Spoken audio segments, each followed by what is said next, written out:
welcome back to my channel. Life is Tiff Knows It. Tiff here bringing you another WIP and chat. Happy you're here with me tonight or today or whatever time of day you are watching this. I am filming this. It is 8:46 p.m. on a Monday evening. So this WIP and chat likely will be posted late. Hopefully I'll get it up on a Tuesday. I have changed my filming schedule slightly where I'm just doing WIP and chats every other week, and I do aim for Tuesdays. So hopefully I can stick with that. But we shall see. You will know before I do. This is a diamond painting card that I purchased at Michael's. If you're interested in learning more about this particular card, I did do an unboxing of it. And I also will be doing a post review and a hyperlapse video. In fact, I might use some of this footage to hyperlapse, just simply to save time. Time is of the essence, as a cliche person would say. I'm very cliche. Oh my gosh. In this boat, these drills do not line up hardly at all. It's kind of like they are too small to line up. That's really weird. I'm going to try the boat that it came with. One thing that I do reflect on with these kits is I do try to use the materials that it comes with for the most part, because some people don't buy accessories, and I've had it where the diamond painting pens and things that come with the kit, they just don't work well with the diamond painting, and that's totally part of something I think is important to talk about. You want the kit to flow nicely, even if you decide to use different materials. So this lines up the drills much nicer. I am gonna single place this just because partially it's because I'm lazy and my multi-placing pen is downstairs, and partially because these cards really don't have like a good linear line to place drills down like a traditional canvas. So I do find it satisfying to do single placing on diamond paintings from time to time. So yes, but this kit is called from the brand Make Market. There is suspicion from many YouTubers, the one that comes to mind is Diamonds and Washi, that Make Market is a partnership or has some affiliation with Diamond Dots, because a lot of the materials seem very similar to that of Diamond Dots, which no complaints here. I've enjoyed working on these cards. I just haven't had the time. Isn't that always the case? It's rare that I say I have too much time on my hands. Last year, at this time, I kind of felt that way. This year, not in the slightest. I feel that time has been such a challenge for me lately. And yes, if you've been following me for a while, you might know that I also I have a competing interest currently that's taking away from my diamond painting adventures. And that current interest is knitting using a Sintra knitting machine. It is very addictive, and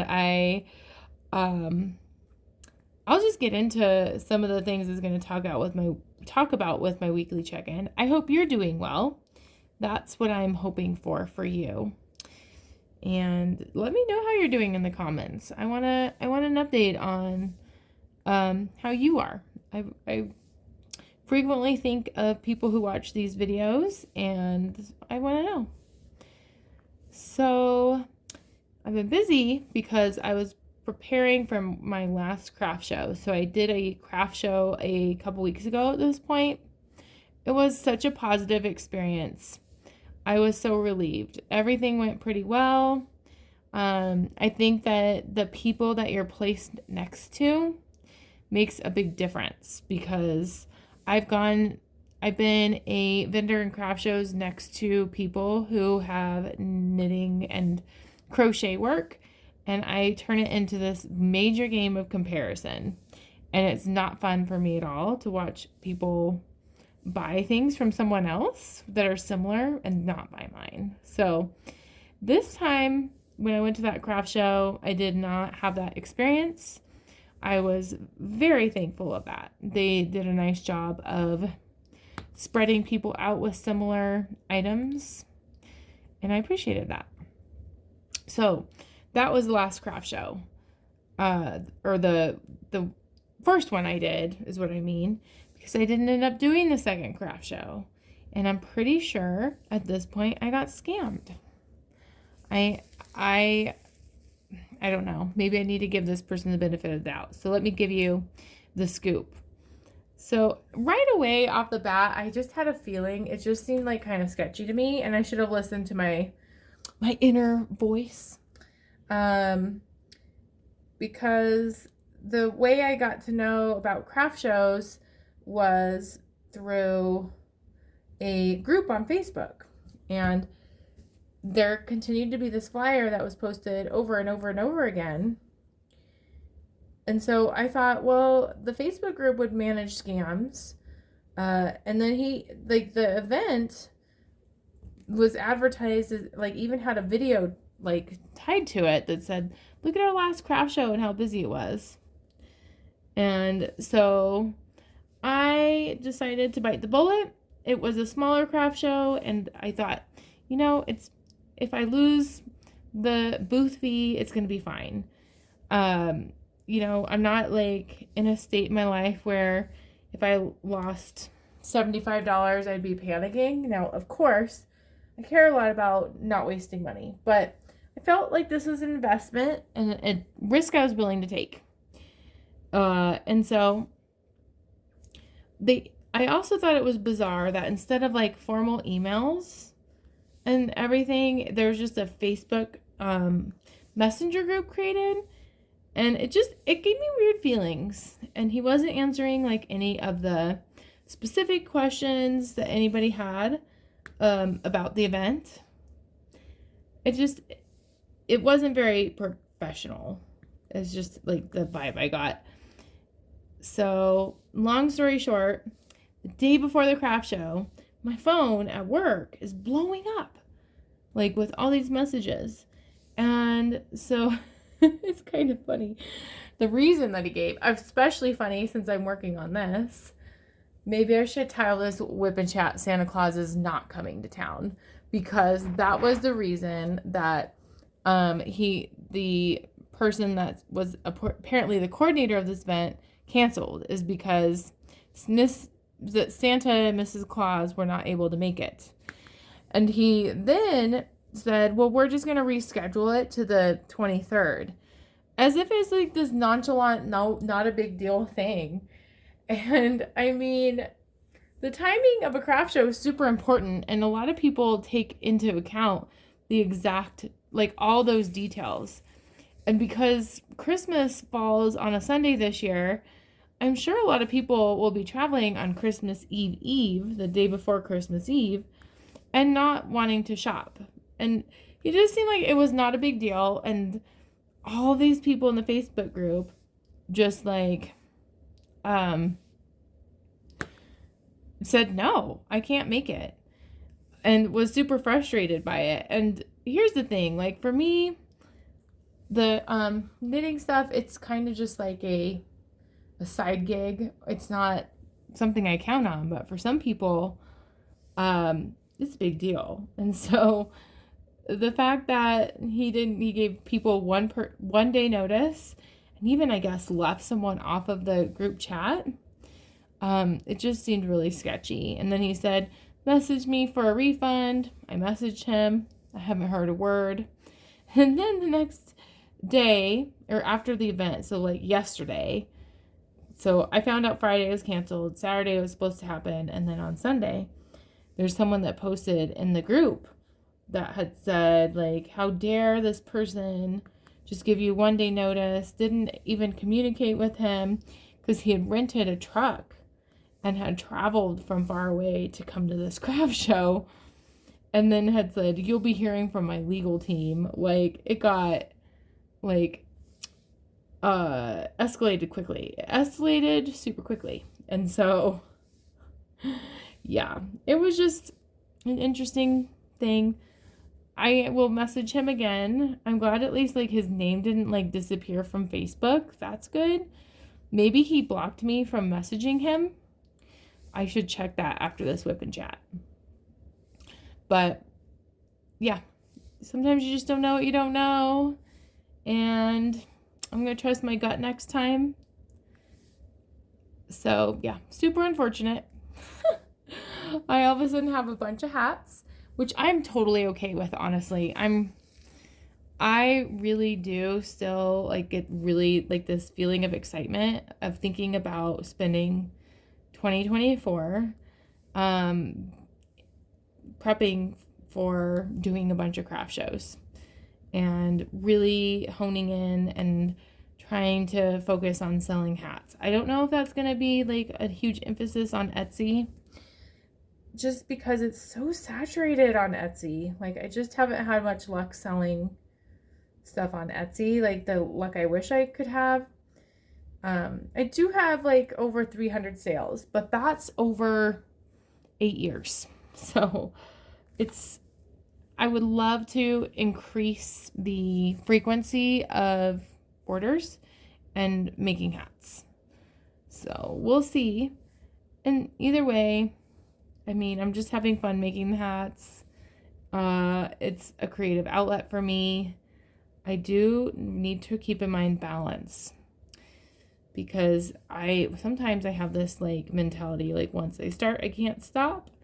And I owe it to my daughter and to my husband to be not obsessed with knitting and get all my other things done. So, yes, that's the craft show story. Gotta expect the unexpected, I guess. You gotta just like laugh at it, you know. Hopefully by the next WIP and chat, I'll give you an update saying, "Yay, I got my money back," but not counting on it. So what else is going on for me? It has been 2 weeks since I filmed. I just always, like, I feel like I cannot remember what happens in my life in between filming things. I used to be really good about taking notes, but as of late, not really. I will say one thing that has impacted me, bummed me out, is the results that came back for Matthew Perry's death. Really shouldn't bother me. Part of me is like, it's none of my business, and I wish they wouldn't, like, publicize how celebrities die. And then part of me is, like, really, at least just, like, relieved, or I have some closure in knowing, as if I know him in real life. It's so silly. I recognize how silly it truly is, but I think it's because I listened to, rather, his whole book, and I feel this, like, connection with him. Like, I just feel that he's a friend that has shared a lot with me. And so, like, the fact that he died from a ketamine overdose, like, he references that in the book, ketamine, and I don't know. And then I watched this video about, like, ketamine treatment and what likely happened, which, I mean, we'll never know, right? But I've just been thinking about that. It's just hard, because I think ketamine was being used to help him cope with not using drugs, but I mean, using a drug to cope without using another drug, it sounds like an addiction, right? So, and because I'm kind of in, like, an audiobook kick lately. Like, last year I listened to, rather, the book Burnout, which I remember referencing and talking about in my WIP and chats. This year I'm just really into autobiographies. So once I got done with Matthew Perry, I continued down the road of, like, 90s celebrities, and went with John Stamos. And that book I got through that book so fast. It was an 8-hour book, And it just, what I would do is I'd get up early and I'd knit and listen to the John Stamos book. And I loved it. There's so much juicy stuff in there. And I won't get into like too much of the sexual stuff, but there is definitely stories about that in the book. One thing that I thought was really interesting is John Stamos references Tony Danza as like an arch nemesis who stole his girlfriend. And I just thought that was really random and funny. And I think, if I remember right, he guest starred in an episode of Full House. So I wonder how, but he didn't talk about that in the book. I wonder how that made John Stamos feel. Yeah, I love those books. I guess I just like hearing people's stories. And I really like the name of the book, If You Would Have Told Me. I think it's humbling. And I want to use that phrase more often. If you would have told me that I would be making a YouTube video, having a daughter, like have a daughter and a amazing husband, and absolutely enjoying my job, I would have said you're crazy. Like, although I'm stressed, I am doing the best I've done in a long time. And I'm so relieved. I feel so blessed. There's this song that is old, very old. It was probably released in 2001. It's a Coldplay song called Amsterdam. It's a very meaningful song, and I haven't heard it in a long time, and I haven't like thought about the lyrics, but it randomly like popped up when I was creating a short, I think.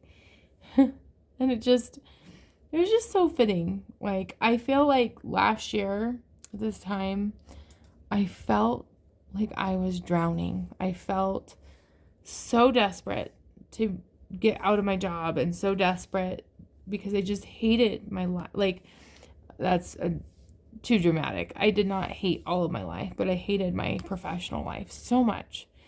And it just is so opposite right now. And so when I have kind of off days at work, because I did have an off day at work today, it throws me off because it's just, I enjoy my job so much more. And I just feel like someone saved me. So there's my sappy part of the WIP and Chat. You're welcome. I'm just very grateful right now. I'm grateful that I feel that I have the energy to do things like knit and do craft shows, and diamond painting, I mean, has taken a back seat, but like, here I am. I'm not, sleep is very appealing to me. So this probably will be a short WIP and Chat, but that's okay. I know you'll forgive me. I know you will. So I got done with the John Stamos book. And now I'm going to read the Bob Saget book, or listen to, I should say. I feel like I'm cheating by saying reading. I really do like, too, that with audiobooks, you hear the narration from the actor. And since I already talked about Full House because of John Stamos, one thing about me is I, like many people, I know I'm not the only one, absolutely idolized and loved Full House when I was a kid. So Full House, I was born in 1988. It started in 87. So it was more like reruns when I was older. But I do remember watching it on TV, and there's recordings of, like, I have old VHS tapes of like the later seasons. So it's just like so nice. I don't know. Okay, where is C on here? C is that black one? It does not make much sense. It's just on his shoes, I think. Yes. Okay. So anyway, I'm excited to listen to the Bob Saget one. I hope it's not really raunchy, because in my mind, he's Danny Tanner, and he needs to just, knock it off. when he passed away, it was really hard for me. It felt like someone in my real life had died. Matt Perry was not as impactful, but it was hard. I don't know. Is anyone else that way, where like celebrity deaths are super sad for you? I think when John Ritter died, which at this point was a long time ago, that was extremely impactful for me. And I don't know why. I mean, I watched Three's Company. I really liked Three's Company, but I just felt very vulnerable that someone that I fake knew, you know, because you don't really know the actor, like, could die so young. So, yes. I'm excited to hear the Bob Saget thing. I think it's going to be kind of sad for me, too. Oh, I'm such a nerd. I know. Home Alone. Why did I write Home Alone on there? Oh, I saw this thing on Facebook. Facebook I spend a lot of time on. I'm proud of myself because I'm posting less things. Sometimes I feel that I post too much. And I really try to like analyze why I feel that I post too much, or why I feel this need to post things on Facebook.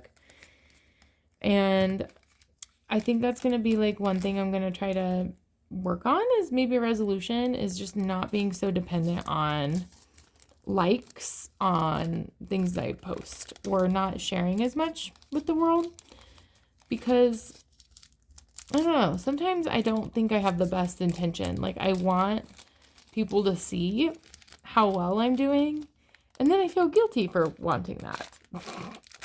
It makes no sense why I do that. And I don't want to rub it in people's face. I don't want to be that person. So, but anyway, I digress. I do still scroll a lot on Facebook. I haven't posted as much for a couple weeks. But I do see that Home Alone, there was like this meme about when he goes grocery shopping and inflation rates, and I thought it was just like really funny. So when the movie was made, which I would say 1991, the cost of his grocery bill was $19.83, and the cost of those same items this year would be $72.28. I thought that was funny. I don't mean that to be a political statement at all. It's just, I found that comical. Makes me want to go back in time, if I had a superpower, and get items from a different year to save money. Oh, goodness. You can tell I'm tired. This weekend, I got to go to the rec center with Denise and Bill and my friend, my mutual friend I share with my husband, Sean. And, I probably shouldn't have mentioned his name this. Oh, well, whatevs. And so we got to go to this cool rec center that has a lazy river and go down a water slide, which is like my favorite thing. And that was fun this weekend. Just trying to recap the weekend. But now, of course, Denise is sick. She's been kind of sick. I didn't think swimming would be such a big deal inside, but it was. I think she had to stay home from school today. Before on Saturday, we were kind of out and about and noticed this huge fire. And I guess I was worried it was like a building close to where we were at. We were shopping at Target, but it was actually way further away.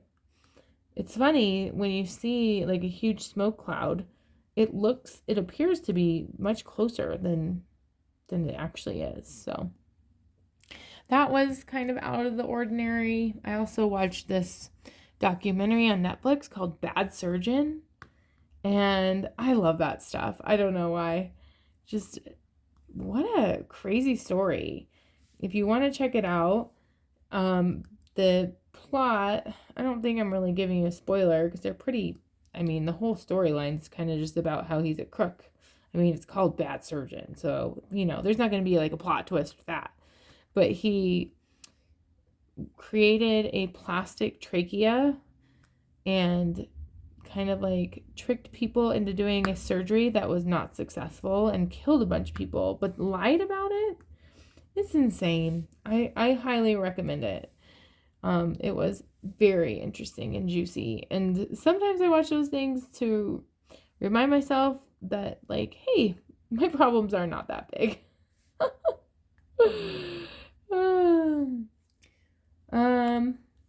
The other thing I wrote down was oh my gosh, the yawning starting. I have a break coming up.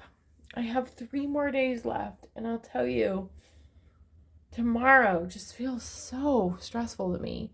I have a lot on my calendar, and you know, it's kind of like when it rains it pours type situation. Everything just feels very overwhelming, and I think all I'm gonna need to do is get through tomorrow and the next day and the next day, and then I'm on break for 2 weeks. I'm so excited. I think I'm gonna finish my diamond painting because I have another diamond painting going on right now. It's also a Santa diamond painting. It's very pretty, and it's a gift from my husband, and I value it very much. So I want to get through this so I can work on it. And I think that was really all I was going to talk about. We finally got our Christmas tree up. I am not huge on Christmas decorations, which I've mentioned in the past. We got an elf on the shelf, which I have very much mixed feelings about having an elf on the shelf. I never thought I'd be a parent that would do elf on the shelf. And I really wish I would have read the book to Denise, because apparently when you touch him, the magic dies, and Denise will not leave that elf alone. So there's that. But in the spirit of the quotes that I'm going to tell you, I'm going to get some sleep after that. I've been reflecting a lot on rest and how I've been sleeping, I think, much better, and just prioritizing that. And so these are 2 quotes about rest. Rest is valuable only as far as its contrast. And I really like that because you rest in order to do your best work. And I think that's super important. And it took me a long time to realize that. And then the other quote I have is, the best gift between despair and hope is a good night's sleep. I love that. I love that because if I don't get a good night's sleep, which that's what I'm doing next, can you tell? I struggle a lot with making good decisions, as does everyone. So on that note, thank you so much for joining me. I really appreciate your support. I think over break I'm going to make a video kind of addressing the 500 subscribers. I'm so grateful for that. I've wanted that to be my goal all year. And so as like the year winds down and I'm really thinking about this year in general, I'm just so grateful for hitting 500 subscribers. I appreciate you. Thank you so much for your support. Even if it's just watching this video, you mean the world to me. So thank you, and have a good night. I will see you in a couple weeks with WIP Chat. Bye.